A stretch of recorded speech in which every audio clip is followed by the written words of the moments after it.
khususnya ulama-ulama kita, santri-santri yang berjuang pada kala itu, kaum muslimin wal muslimat yang berjuang pada kala itu.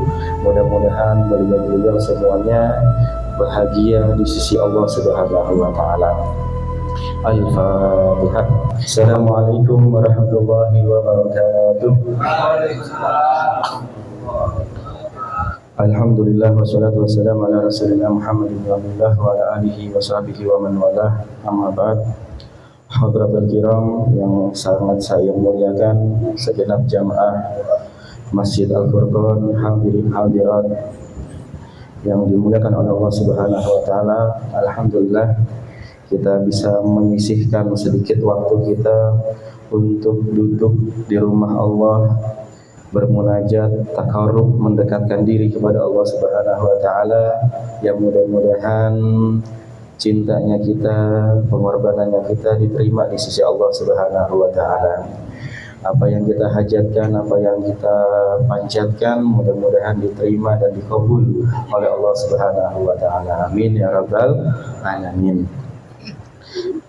Sedikit karena insyaallah besok kita ini ya, Agustusan ya, 17 Agustus kita kirim doa Fatihah untuk pahlawan-pahlawan kita yang Masya Allah beliau berjuang untuk memerdekakan bangsa kita, yang berkah perjuangan-perjuangan beliau sehingga kita bisa nyaman, aman, tentram, bisa mencari nafkah dengan aman, bisa ibadah dengan nyaman, bisa tidur, makan enak. Alhamdulillah kita kirim Fatihah untuk beliau-beliau, khususnya ulama-ulama kita, santri-santri yang berjuang pada kala itu, kaum muslimin wal muslimat yang berjuang pada kala itu. Mudah-mudahan beliau-beliau semuanya bahagia di sisi Allah Subhanahu wa taala. Al-Fatihah. A'udzu billahi minasyaitonir rajim. Bismillahirrahmanirrahim. Alhamdulillahirabbil alamin arrahmanir rahim maliki yaumiddin. Iyyaka na'budu wa iyyaka nasta'in. Ihdinas siratal mustaqim. Shiratal ladzina an'amta 'alaihim ghairil maghdubi 'alaihim waladdallin. Amin. Mudah-mudahan bangsa kita, bangsa Indonesia ke depannya semakin makmur, semakin sejahtera, semakin adil, semakin berkah, diberkahi oleh Allah Subhanahu wa taala. Dan dalam sebuah ayat Al-Qur'an, wa amma bi ni'mati rabbika fahadis, kalau kamu dikasih nikmat maka ceritakanlah rasa syukurmu itu. La in syakartum la azidannakum, kalau kamu isi nikmat tersebut dengan rasa syukur, insya Allah nikmat itu akan ditambah oleh Allah Subhanahu wa taala. Ya mudah-mudahan kemerdekaan ini kita isi dengan hal-hal yang positif, hal-hal kebaikan, ibadah kepada Allah. Mudah-mudahan hidup kita bahagia dunia dan akhirat. Amin ya rabbal alamin. Baiklah jamaah sekalian, kita lanjutkan kajian kita tentang tayamum. Kemarin baru sampai sebab-sebab tayamum yang keempat.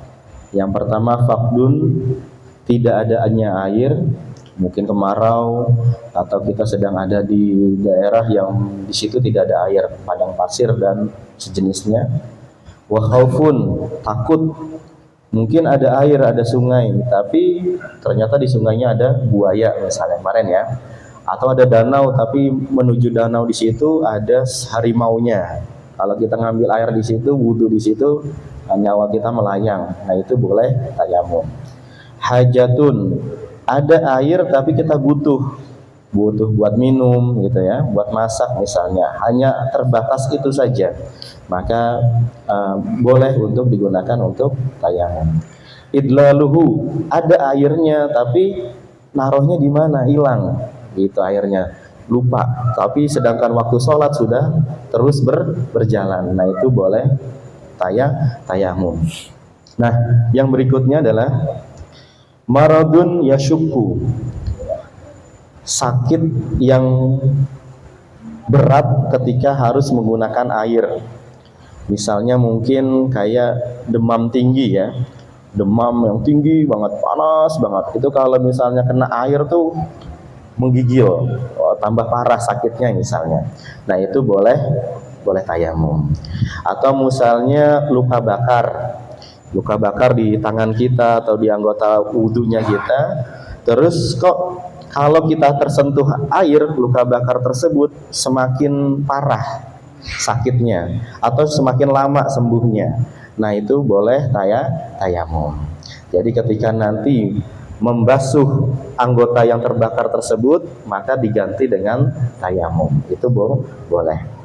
Tapi anggota yang sehat yang lainnya harus dibasuh dengan air wudhu. Nah, yang anggota itu saja yang nantinya digantikan dengan tayamum. Terus yang berikutnya adalah jabiratun. Jabiratun ini gib, mungkin patah tulang gitu ya. Nah, itu kan di gib, diperban, dikasih kayu gitu ya. Nah, itu nggak boleh dibuka sama dokter. Nah itu nanti boleh diganti dengan tayamum.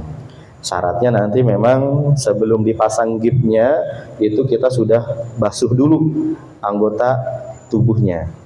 Sebelum dipasang wudhu dulu dengan sempurna, terus dibasuh pakai air wudhu, habis itu baru boleh digip. Nah nanti ketika sudah digip, nggak dipasang, nggak dilepas pun tidak masalah, diganti dengan tayamum.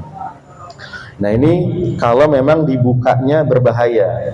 Tapi kalau cuman kayak gipnya misalnya cuman biasa bisa diganti, ya harus dicopot. Apalagi kalau cuman Hansaplast ya. Nah, Hansaplast ya dicopot saja. Karena Hansaplast itu nanti bisa menghalangi datangnya air ke kulit. Kalau ada Hansaplast dalam anggota tubuh kita, nanti wudhunya tidak sah. Terus yang terakhir adalah jirahun. Jirahun itu terluka sayatan misalnya, habis jihad gitu kan di Palestina misalnya, kena bom atau kena bacokan, kena luka pedang gitu. Nah itu boleh tidak dibasuh karena tadi nanti lukanya bisa tambah lama sembuhnya. Nah itu bisa diganti dengan tayamum. Tayamum nanti ada prakteknya, ada caranya, bukan berarti terus lukanya ditaburin debu gitu ya, jangan. Nanti ada tata cara tayamum. Ini hanya tentang sebab-sebab diperbolehkannya tayamum. Nah itu ada, kemarin ada sab'atun, ada tuh 7. Mungkin itu yang bisa saya sampaikan pada kesempatan malam kali ini. Insya Allah kita sambung lagi di pertemuan yang berikutnya. Wallahul muwaffiq ila aqwamit thoriq. Wassalamualaikum warahmatullahi wabarakatuh.